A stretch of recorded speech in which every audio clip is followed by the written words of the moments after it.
सम्राट विक्रमादित्य विश्वविद्यालय में विद्यार्थियों ने अब केवल किताबें नहीं बल्कि स्वयं के स्वास्थ्य और आत्मविश्वास को बढ़ाने की अनूठी तकनीक सीखी है। राजनीति विज्ञान एवं लोक प्रशासन अध्ययनशाला द्वारा रूपांतरण स्वयंसेवी संस्था के सहयोग से 13 और 14 नवंबर को 2 दिवसीय ऊर्जा उपचार शिविर का सफल आयोजन किया गया, जिसमें बड़ी संख्या में छात्र छात्राओं ने भाग लिया।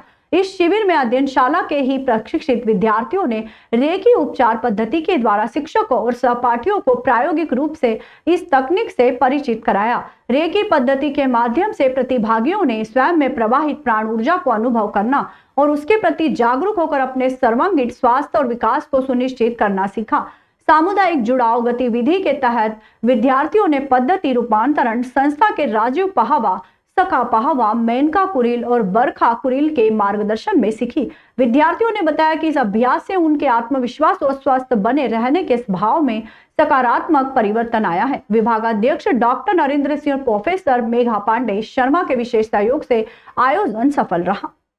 राष्ट्रीय शिक्षा नीति के अंतर्गत हमें शासन की तरफ से निर्देश दिए गए हैं कि कम्युनिटी एंगेजमेंट के तहत बच्चों को विभिन्न एनजीओ में भेजा जाए। हमारी 3 बैच गई हैं रूपांतरण एनजीओ में और वहाँ पर बच्चों ने ये हीलिंग थेरेपी सीखी है, हवन थेरेपी सीखी है और प्लांटेशन साइट पर भी गए हैं और योग प्रैक्टिस सीखी है। तो आज जो हमारा ये 2 दिन का ये कैंप चल रहा है, इसमें हमारे ये सारे बच्चे उन्होंने जो सीखा है उसका प्रेजेंटेशन कर रहे हैं और उस प्रेजेंटेशन के माध्यम से वो ये बताने की कोशिश कर रहे हैं कि जो हमारे शरीर में प्राण ऊर्जा संचारित होती है उससे जुड़कर हम अपनी क्षमताओं को बढ़ा सकते हैं, कंसंट्रेशन और फोकस्ड स्टडी कर सकते हैं और बेहतर स्वास्थ्य की तरफ बढ़ सकते हैं। तो ये एक तरीके से हमारे बच्चों के द्वारा जो सीखा गया है उसी का प्रस्तुतिकरण है। अभी अपन जो वर्तमान समय में देख रहे हैं, युवा पीढ़ी बहुत कंफ्यूज्ड है, उनमें जो कैपेसिटी है वो कम हो रही है, अपने आप मतलब कह सकते हैं कि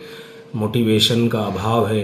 तो इस तरह की एक्टिविटी करने से उनमें कंसंट्रेशन आएगा, मोटिवेट होंगे और अपनी आंतरिक जो क्षमताएं हैं उसकी वो पहचान कर पाएंगे। उनके अंदर जो ऊर्जा का उपचार होगा उससे वो निरंतर आगे बढ़ते हुए और विकास की ओर अग्रसर होंगे। इस कैंप का नाम है ऊर्जा उपचार। और जब हम ऊर्जा की बात करते हैं तो इसमें विद्युत ऊर्जा भी आ जाती है, इसमें ध्वनि की साउंड एनर्जी भी आ जाती है, इसमें मैग्नेटिक एनर्जी भी आ जाती है। तो सारी जितनी भी ब्रह्मांड की ऊर्जा हैं उसमें 2 पोल होते हैं, नेगेटिव और पॉजिटिव। और अपन एक ये कह सकते हैं कि काइनेटिक एनर्जी होती है और एक पोटेंशियल एनर्जी होती है। तो ये जितने लोग कर रहे हैं ये एक काइनेटिक एनर्जी को इनके थ्रू फ्लो हो रही है और ये एक पोटेंशियल एनर्जी के रूप में कन्वर्ट हो चुके हैं।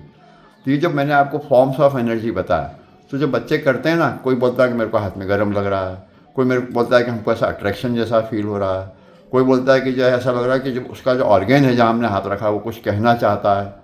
तो ये जो भी किसी की समस्याएं हैं उसको किस प्रकार की तरंगों से, ऊर्जा से उसको उपचारित किया जा सकता है, उसको स्वस्थ बनाया जा सकता है, उसमें ये ऊर्जा काम करती है। और इसको कहा जाता है ब्रह्मांड की सर्वव्यापी जीवनी शक्ति, यूनिवर्सल लाइफ फोर्स एनर्जी।